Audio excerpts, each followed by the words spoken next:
Estamos a 23 minutos das 6 e na janela aberta vamos ter alguns minutos de conversa sobre o que é ser jesuíta. Já olhamos para este tema durante todo o dia aqui no Rádio Clube. Lembrando também que passam 400 anos este ano sobre o nascimento do Padre António Vieira, talvez o jesuíta mais conhecido, português. Já olhamos para este tema de manhã no Minuto a Minuto, também com o nosso professor de Filosofia, que nos contou um pouco da história do pensamento também dos jesuítas ao longo da história, aqui às 3h30, o Nuno Nabais. E agora temos aqui, se quisermos, um olhar para os jovens jesuítas, não é, Teresa? É verdade, é o João Delicado, ele é diretor adjunto do CUPAV, que é o Centro Universitário Padre António Vieira. Olá, João, boa tarde. Olá, boa tarde. O João tem 31 anos, não é? E olhando para o currículo, que de resto se pode aceder no blog que tem, tirou arquitetura, já passou por tantos sítios a trabalhar e a fazer tantas coisas diferentes, e em 2002 decidiu entrar para a Companhia de Jesus. Como é que se deu este passo? E o porquê? Bom, não é uma coisa que se explica assim de repente, em 10 segundos, mas teve a ver com o olhar para o futuro e não me sentir totalmente identificado com a situação que eu estava a viver no momento. Tipo um vazio interior? Sim, na altura estava a estudar arquitetura, namorava, portanto tinha um projeto tanto profissional como familiar mais ou menos delineado. Estudando arquitetura era mesmo um projeto. Sim, exatamente, era um projeto literalmente. E comecei, enfim, conforme me aproximava do fim do curso, comecei, obviamente, a confrontar-me com a realidade e a pensar mais a sério, então, o que é que eu vou fazer nos próximos 50 anos da minha vida? E essas questões passaram só por esse lado profissional e por dúvidas profissionais, ou até mesmo em relação, por exemplo, até à namorada que tinha na altura? Tipo, bom, isto agora o curso está a acabar, está a apertar o cerco e se calhar é tempo de começar a pensar em casar, e se calhar não era bem essa a vontade que tinha. Como é que foi? Sim, claro, é uma questão que, sendo estrutural, envolve a pessoa toda e envolvia-me nas várias facetas da minha vida, então tive que considerar a questão muito a sério e dediquei bastante tempo da minha vida também a rezar o assunto, a pensar a sério, acompanhado por pessoas.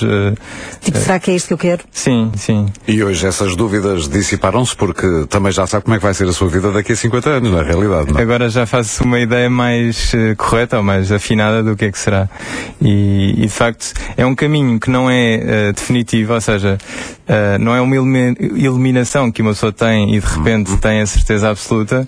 Aqui tem mais a ver, não com a certeza, mas com uma confiança que uma pessoa vai ganhando com sinais que vai recebendo no seu caminho e que lhe vão dando a confirmação de que está no caminho certo. Sendo jovem, porque é ainda um jovem, apesar de tudo, muitas vezes associa-se à juventude a dúvida. Muitas vezes metódica, nem sempre metódica. A fé é muito pouco dada a dúvidas. A verdadeira fé, não é? A verdadeira fé está totalmente relacionada com dúvidas. Ah, é? O nosso caminho é extremamente duvidoso. Ou seja, está-me a dizer que a fé, no seu caso, pelo menos é muito mais uma racionalidade e a pensar do que uma iluminação que nos invade e fica para todo sempre. Sim. Um acreditar só basta e ponto. Pois, não é só acreditar. É um acreditar fundamentalmente baseado numa experiência concreta de relação. Quer dizer, falar aqui de vocação de jesuíta implica, obviamente, falar também de Deus. Quer dizer, claro. Se alguém não acredita em Deus, também dificilmente perceberá o que é uma vocação destas, não é? E tem a ver não com uma voz que se ouve num determinado momento, mas penso que sobretudo a ver com a experiência de vida que vai dizendo coisas e Deus vai comunicando-se através de encontros, de pessoas, de livros. Interpreta sinais que vai recebendo como, no seu caso é mesmo que ser uma interpretação, porque se diz que nunca ninguém lhe falou com uma voz divina, há uma interpretação nesse sentido, sente a presença de maneiras diferentes. Sim, sim. Obviamente, pronto, nós na escola estudamos e temos aquelas noções biológicas do corpo humano, não é? Temos olhos para ver, temos o nariz para cheirar, temos a boca e a língua para degustar os sabores. E o mesmo acontece com um sentir espiritual, que é: isto não se dá na escola e devia haver algumas manifestações na rua porque não se dá isto na escola. Mas as pessoas não sabem é que têm um órgão auditivo espiritual que as põe em comunicação com Deus. Que as faz sentir. Sim. Que é um sentir muito particular. E uns têm esse órgão bem desenvolvido, outros nem por isso, não é? Nomeadamente os ateus. Sim, alguns apercebem-se que o têm e o desenvolvem, outros não se apercebem durante a vida toda. E no fundo a nossa missão como jesuítas é precisamente isso. É mostrar enfim, que nós fizemos esse caminho e de alguma forma dar pistas para que outros também o possam percorrer. De algum modo os jesuítas sempre estiveram associados, ainda hoje falávamos disso, há uma aproximação da Igreja às pessoas, aos necessitados. Há sempre uma tensão na história dos jesuítas, uma tensão entre os jesuítas e o Vaticano. Depois foram banidos, depois há quem veja que no processo a seguir uma negociação ter que abdicar de algumas coisas para voltarem a ser reabilitados. Isso ainda hoje é verdade. Há sempre uma tensão entre o caminho que os jesuítas querem que a Igreja siga e aquilo que o Vaticano diz. A tensão é uma tensão criativa. Portanto, é uma tensão que existe e o próprio Papa o assume. Ainda este ano tivemos a grande reunião dos jesuítas a nível mundial e foram ter com o Papa, tiveram uma audiência com o Papa e ele próprio, o Papa, assume que os jesuítas são enviados às fronteiras, ou seja, às zonas de tensão onde a Igreja, digamos, a nível de bispos e de padres diocesanos não são chamados a isso, mas ele entende que a Companhia de Jesus é chamada a essas fronteiras. Soldados quase, não é? Sim, um bocadinho soldados, e no sentido de serem soldados de todo o terreno, que se adaptam às várias realidades de cultura ou de pensamento, enfim, seja o que for, geográfico. O filme A Missão vem à memória. Sim. Viu o filme? O filme A Missão é assim uma referência muito grande para nós e transmite muito do que é o espírito dos jesuítas. Muito bem.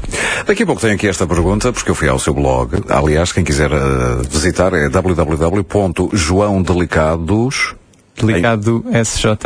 Tem razão. SJ é a terminação dos jesuítas, que quer dizer Societatis Jesu.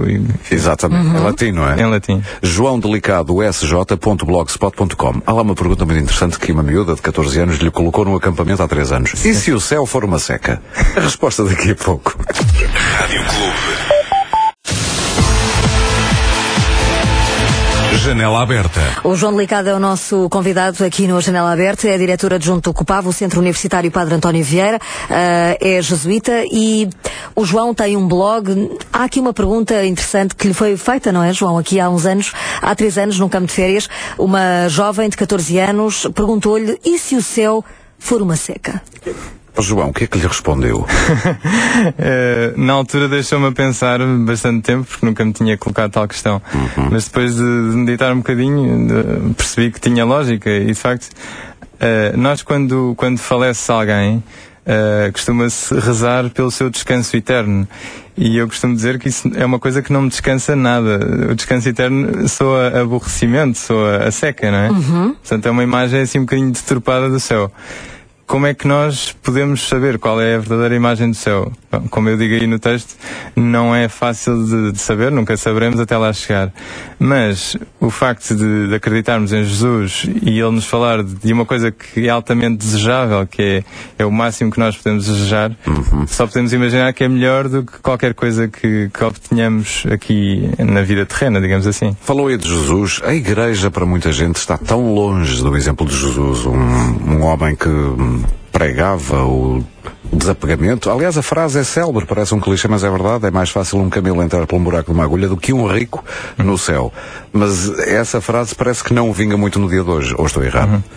Pronto, de facto, a Igreja é composta por homens e daí vem a sua humanidade. O que lhe dá a sua grandeza é a graça de Deus, quer dizer, é onde Deus entra e, digamos que insufla a Igreja de valor.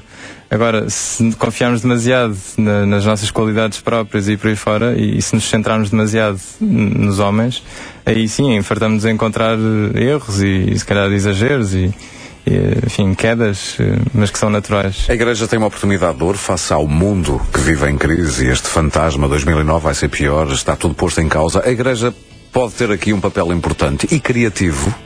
Parece-me que sim, principalmente porque o que me parece que preocupa mais a Igreja não é propriamente a crise. Isso preocupa na medida em que afeta a vida das pessoas, mas a verdadeira crise é a crise espiritual. É a crise espiritual, sim. É as pessoas não encontrarem em si a base, o seu íntimo mais íntimo, a sua... É aquela insatisfação. Sim, não exatamente.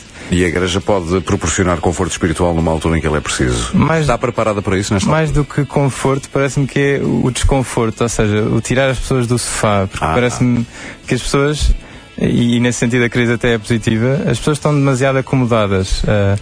Hoje em dia não se fala em revolução, não se fala em radicalismo, e acho que é bom falar nisso. Radical vem de raiz, e é bom irmos às nossas raízes pessoais e comunitárias para renascermos de outra maneira. Senhores ouvintes, só um jesuíta pode falar assim. João Delicado, muito obrigado. Muito obrigado. Obrigada, João. Boa tarde. E convido já agora também para ouvir o Vírus de Pacheco Pereira. É já a seguir aqui na Janela Aberta.